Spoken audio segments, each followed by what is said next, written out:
Assalamualaikum warahmatullahi wabarakatuh.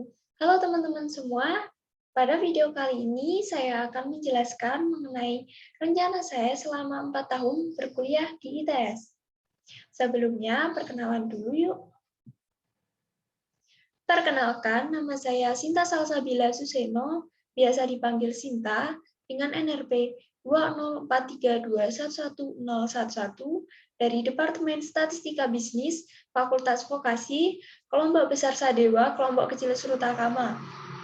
Saya lahir di Kediri pada tanggal 30 Maret 2003. Berikut adalah moto saya. Jangan lupa bersyukur, karena apapun yang kita jalani dan kita terima saat ini adalah berkat dan nikmat yang Tuhan Yang Maha Esa berikan kepada kita. Selanjutnya, adapun peta konsep dari AKU SRK. Apa sih AKU SRK itu?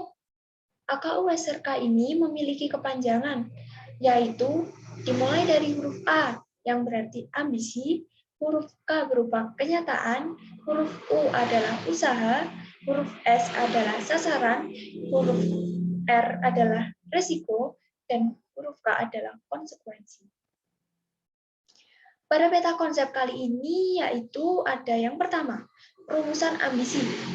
Dan yang kedua ada breakdown ambisi menjadi sasaran. Yang ketiga ada analisis kenyataan.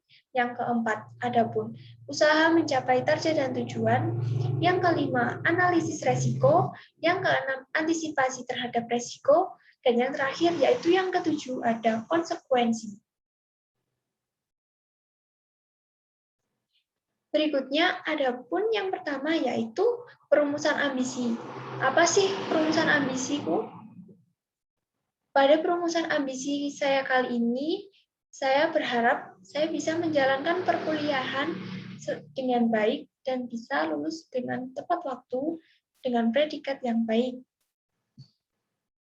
Selanjutnya, ada pula sasaran selama 4 tahun saya berkuliah di ITS, yaitu pada tahun pertama, saya berharap untuk mendapatkan IP sebesar lebih dari sama dengan 3,3 dan juga tidak lupa untuk mengikuti kegiatan kampus seperti PKTI, LKMM, dan lain sebagainya. Aktif untuk mengikuti UKM seperti UKM yang saat ini sedang saya jalani, yaitu UKAVO. UKAVO ini merupakan UKM di bidang fotografi, berhubung dengan saya yang suka dengan fotografi. Tidak lupa juga untuk mengikuti kepanitiaan, seperti contohnya kepanitiaan ILIDS.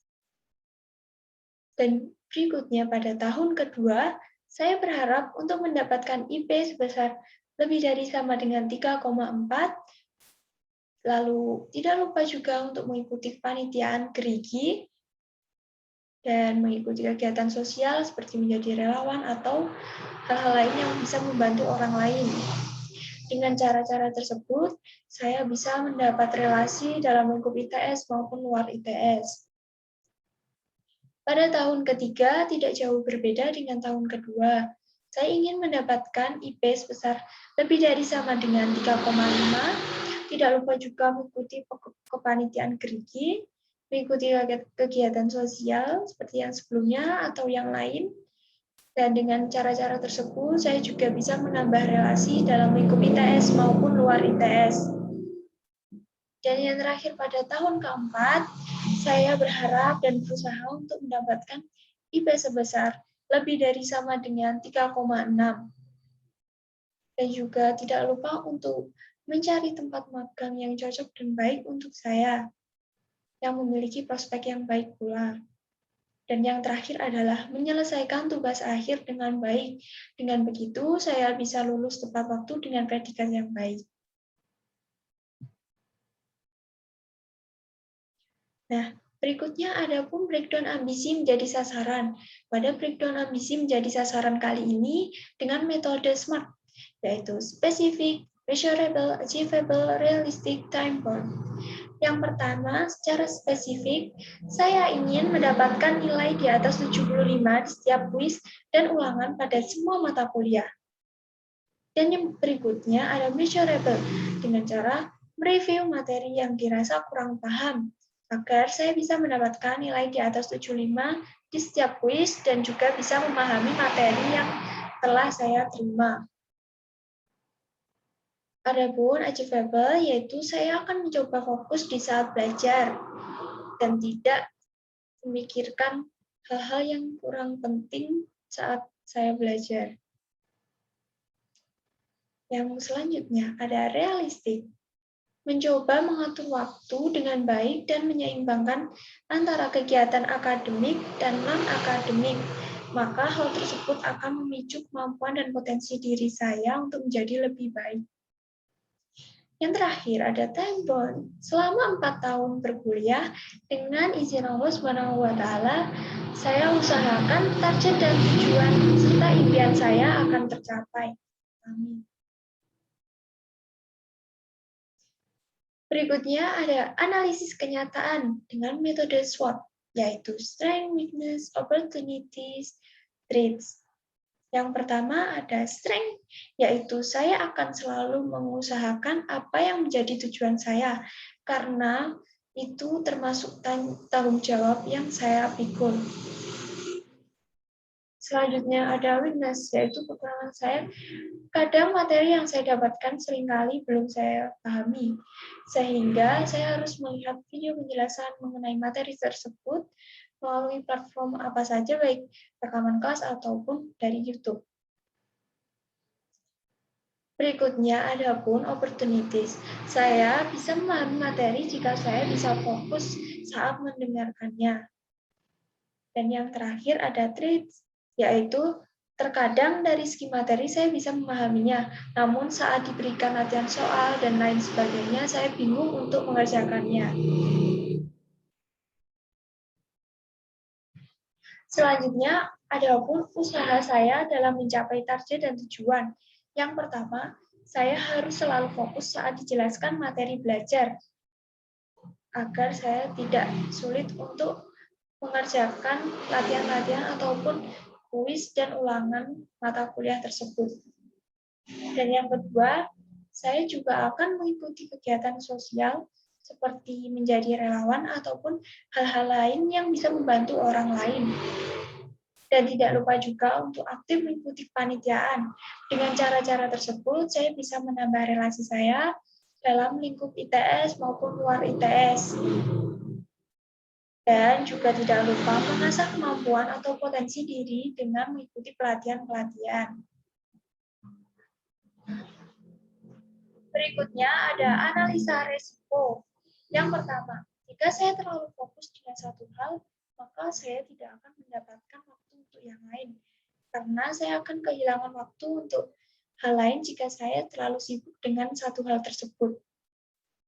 Yang kedua, jika saya terlalu sibuk dengan urusan perkuliahan, maka tidak akan memiliki waktu untuk hal luar.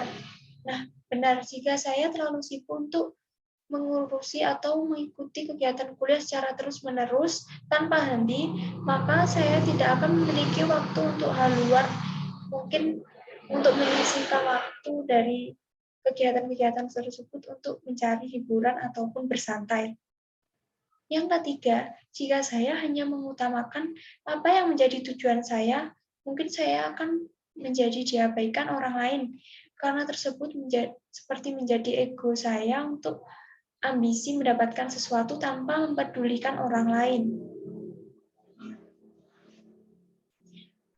Berikutnya ada antisipasi terhadap resiko.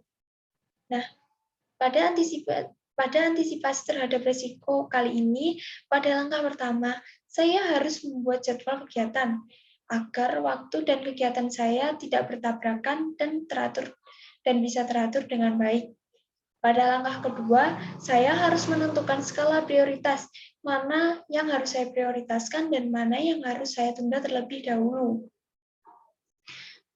Pada langkah ketiga, yaitu saya harus menyisihkan waktu untuk istirahat, mencari hiburan, dan bersantai, agar saya tidak merasa penat dengan kegiatan yang saya jalani.